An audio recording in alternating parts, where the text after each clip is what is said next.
Good morning, good morning, good morning, good morning. Mga kababayan, doon sa mga magulang, no, paliwanag ko lang sa inyo kasi at sa mga kapatid natin na sarado ang isip, no. Naunawaan ko naman kayo na tungkol sa inyong paghihinakit sa Presidente Duterte. Huwag niyong isisi sa presidente natin kasi kung bakit. Ah, Unang-una, ang presidente natin ay siya lang ang may utos na i-implement ang batas na drug war. Kung talagang i-analyze nito ang isasabi ko. Ang presidente ang may utos na gawin ang drug war. Ang mga sundalo yon ang nag-implement sa kautusan ng presidente. Mga pulis, sila nag-implement. Ngayon, ang tanong ko, sino ang pumatay? Ang presidente. Sabi nyo kasi, ang sinisisi ninyo, lalo na sa kongreso, no? Ang sinisisi ninyo ang presidente na siya ang pumatay. Lalo na yan yung NPA diyan sa mga NPA diyan sa kongreso. Ang presidente talaga sinisisi nila. Siya daw ang pumatay, 1,000 daw ang pinatay. 1,000, 6,000 ang pinatay mo. Sabi nung nag-question kay President doon sa Kangaroo Court. No, ito, hindi ako attorney. Hindi rin ako professional. No read, no write ako. No read, no write ako, pero alam ko ang galaw ninyo at mga sinasabi ninyo. Yan. No? Mabuti na yung pakumbaba na lang tayo. Pero ito advice ko sa inyo.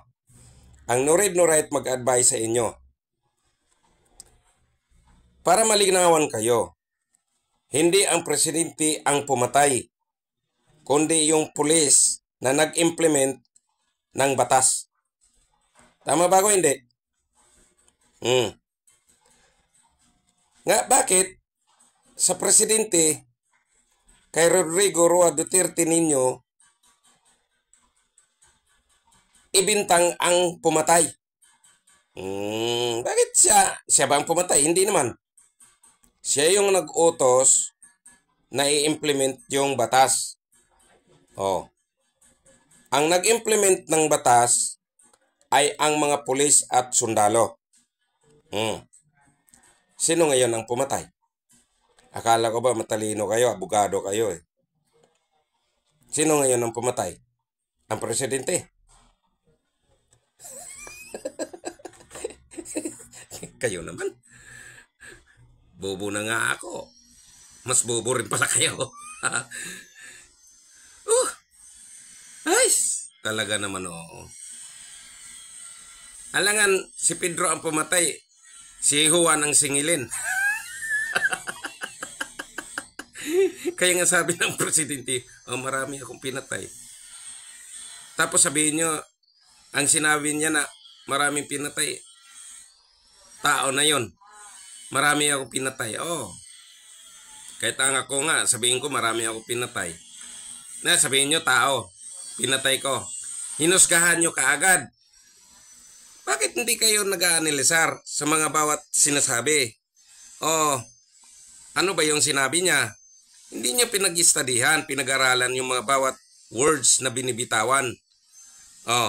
Naniloloko lang pala kayo.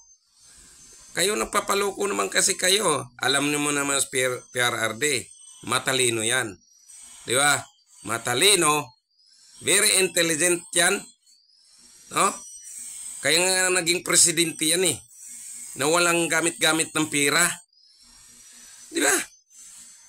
Hindi siya gumagamit ng pera. Kaya sino bang niya? Sponsor niya. Alam niyo, mga tao. Mga pagmamahal ng tao ang ginagamit niya. At yung utak niya. Matalino kasi. Di ba? Matalino.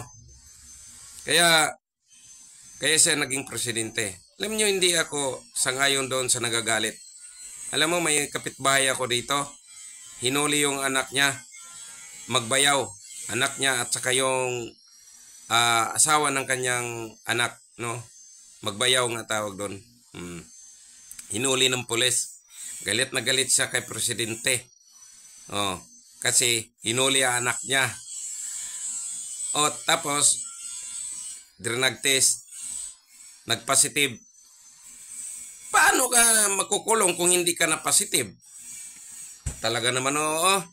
Tapos sisihin nyo, presidente, anak ninyo ang sisihin ninyo. Bakit? Bakit ka nakulong? Bakit ka nagdudroga? Nagbibisyo? Ang sisihin ninyo, hindi anak ninyo, kundi kayo magulang. Kung bakit nagdudroga anak ninyo, hindi nyo nabantayan, hindi nyo pinasunod ng tamang daan, tamang attitude, no? Na may respeto sa sarili. Kaya nga sila nga nagkaganyan eh. Dahil baka nga naman galit sila sa inyo eh. Di ba? Ayun. Tapos isisin nyo sa presidente. Iti na ako, 60-60 pa, paliitin natin. Mas 60-60 din pala kayo. Ano ba yan? Kayong mga tao, paniwala pa kayo sa mga naglalason sa isip nyo ng mga politiko. Alam nyo po, politika yan. Labanan ng politikong tao yan. Hindi naman kayo politiko. Ang utak nila, utak mo, utak ninyo, hindi pareho. Di ba? Kaya paliwanag ko sa inyo hindi ito bulahan, kundi pinapaliwanag ko sa inyo ang tamang sistema o process ng ating gobyerno. Tama naman yun. Kasi naibsan ang mga adik. No? Para yung mga anak ninyo hindi na mag-a-addict. No? At nakontrol yung pag-a-addict nila. Yung iba nahuli, yung iba nakulong, pero nakabalik naman. Nabuhay. Di ba? Hindi naman pinatay yung iba eh. Pinababalik. Kapitbahay namin dito. Buhay naman ang anak niya. Nakalabas na. Pero galit pa rin sa presidente. Sinisisi ang presidente. Hindi yung anak, hindi yung sarili ninyo mga magulang. Kung paano ninyo tinuruan na magandang asal ang mga anak ninyo. Ganon yun.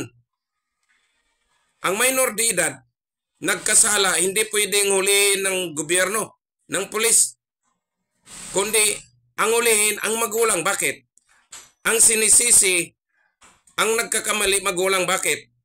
Kasi, kayo yung nagtuturo at guidance ng mga anak ninyo na gumawang mali. Tama? Ba't isisin nyo si presidente? Kapatid ninyo, pamangkin ninyo, nahuli, napatay. Bakit hulihin? Kasi, nasa barangay drug list.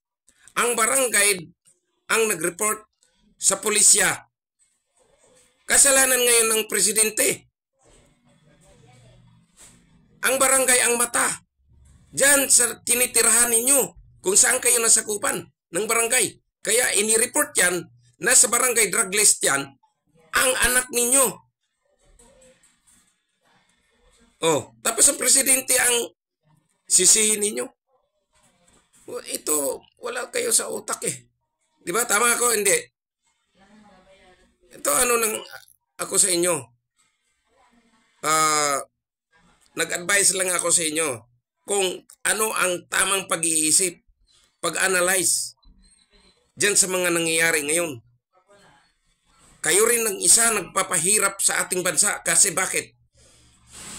Ibinoto natin, nabudol tayo ng presidenteng binoto natin na bangag. Kasama ang mga anak ninyo bangag. Okay?